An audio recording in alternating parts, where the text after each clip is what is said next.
Hey guys, welcome to the first lesson of our next unit entitled Systems of Linear, Quadratic, and Quadratic Equations and Inequalities. I'm experimenting a little bit. This is our blue unit, but I am using white paper. I'm kind of having some, I guess, issues with the lighting up here and kind of some shadowing and stuff. So I'm going to try it on white and see if this works a little bit better. So we're going to be going back to Foundations and Pre-Calculus 10 here for a few minutes. So in that course, you learned how to solve systems of linear equations. They were both linear, of course, and we looked at the three different scenarios for having two lines on a Cartesian plane. So what happens when we have two lines that intersect, and it doesn't matter at which angle they intersect, their solution will be the x and y coordinates of where the two lines intersect. And of course, anytime we're solving, we put our answers in solution set form. So these two red lines meet at 2 and -3. We can also have a set of parallel lines, which of course mean that there's no solution because the lines will never meet. And we already know that indicating no solution, we put empty solution set there. And I don't know if you can see it very well, but there is a purple line here on top of a black line. And so what we're dealing with there are two identical lines that lie on top of each other. Each point on the purple line is also a point on the black line. So that means every point they share. And the way that we do that is we just say that x is an element of real numbers, of course, because we know that x can be anything, and so can y. So moving on to a little bit of new content, just to look at what we're going to be looking at is we're going to start with linear quadratic. We'll spend 2 days on those, and then quadratic before we move on to the inequalities. So we can have a line and a parabola that of course never intersect. So no solutions at all for that. We can also have it where the parabola and the line intersect at one point. We can see from this one that it's the vertex. And so just to make it a little bit easier to see, I'll put a larger dot. Solution set also. So -3, -3. And then we can also have it where the line intersects the parabola at two spots. And of course, that means we have two solutions. So -5, -5 is right there. And -2, -3 is right there.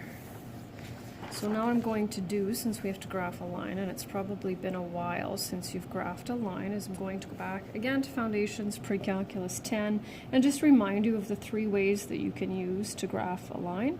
Doesn't matter which one you choose, and we'll just kind of look at the way that it was. So method number one, which is my least favorite for lines, but is one that we need to use for a parabola, is table of values. And so we know that we need a minimum of 2 points to graph any specific line, but we're gonna choose 3 just in case we make a mistake. So if you choose your values for x, my favorite numbers to work with are usually -1, 0, and 1 because they'll fit around here somewhere, and you want to make sure, of course, that your points will be on the Cartesian plane. We take each value for x, substitute it into the equation in order to calculate y. 5 times -1, -5 minus 1 is -6. 5 times 0 is 0 minus 1 is -1.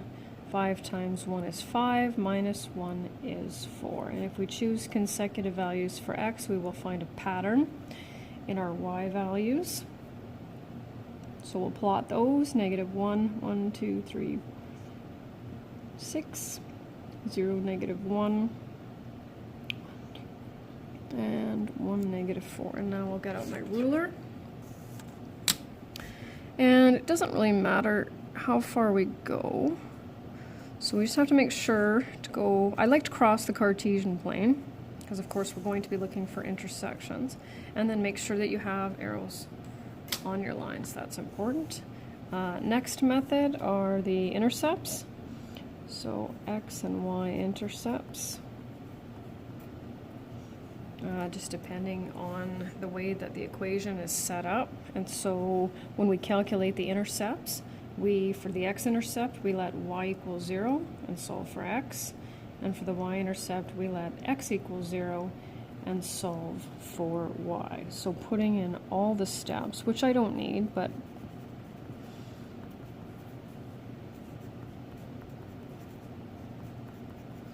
and I like to see ordered pairs, so I will often ask for that. And then 2 times 0 plus 3y.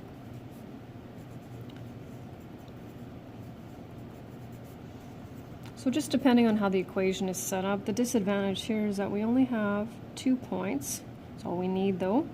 So it's harder to tell if we make a mistake. So I put it where it crosses the x-axis at 3 and the y-axis at 2. And we can see that this is a decreasing line. Put some arrows on it. And the next one, or the last one, is my favorite way of graphing a line, just because it doesn't take a lot of work. So slope and the y-intercept. And what's the variable that we use to represent slope? Going back quite a ways. Your linear equation is y equals mx plus b. So when y is isolated, we know that the numerical coefficient of x is going to be our slope. That's our rise over run. And our b is the y-intercept. That's going to tell us where it crosses the y-axis. So our slope is -1 over 2. And our y-intercept is 4. So 1, 2, 3, 4. And having a negative slope means my line needs to go this way. So what I like to do is this is my rise over run. So I run 2 and rise 1. And you can do this a couple of times just to make sure that you have your points nicely laid out. There we go. And going back as well, x equals 4, we know that from our quadratic function unit. That's an example of our equation for our axis of symmetry. So we know that's going to be a vertical line. And the way I teach it in grade 9 is I just say where x is locked in at 4. So you can just draw it, or you can create 2 ordered pairs with an x coordinate of 4. This one will be a horizontal line, where y is locked in at 3, so 2 ordered pairs with a y coordinate of -3. I might have said 3, but I meant -3. 1, 2, 3, 4. So here's my x equals 4 with arrows, and my y equals -3. So that's a quick review from Foundations in Pre-Calculus 10. And now here's really what we need to do. So it's to solve the following system graphically.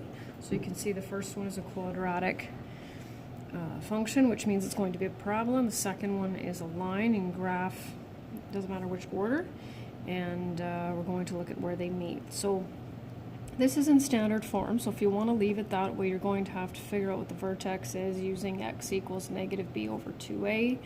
My preference would be to convert it to vertex graphing form, which I always do if that's an even number. So what we'll do is we'll split this up.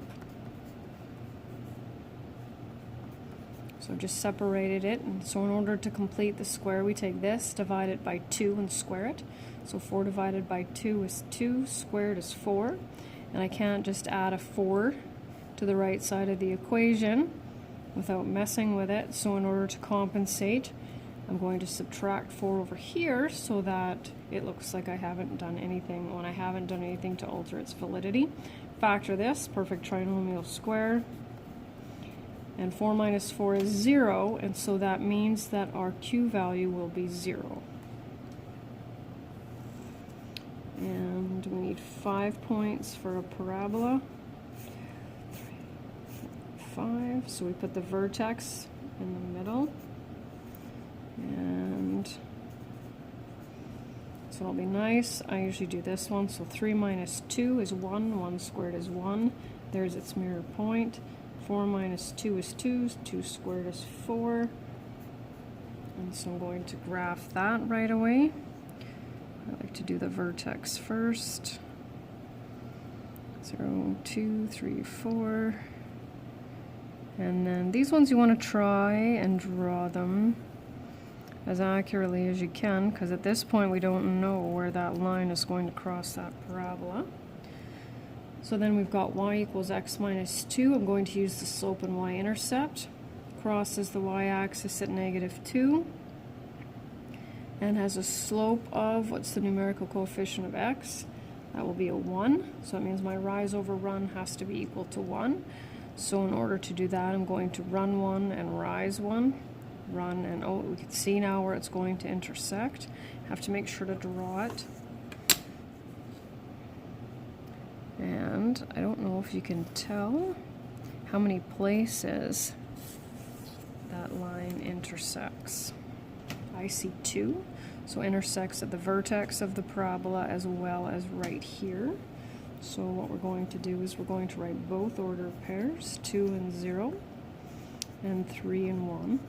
Now, of course, today's assignment has the answers on it, but just so that I can introduce it right away, if you wanted to know if your answers were correct, and it is a little time-consuming work-wise, we have two x and y values. So we have this x and this y, and they would have to be verified in both equations, right? So 0 equals 2 squared minus 4 times 2 plus 4, as well as 0 equals 2 minus 2. And then you would also have to check this x and this y value in both equations to make sure that left side equals right side. So that's the first lesson. Obviously we're going to take the Easter break off, and so the weather warms up a little bit and we can get outside, and I hope that the break allows you to get caught up in all the classes too, so that we can just start with lesson 2 after the break. So I hope you guys have a great break, and we'll talk to you soon.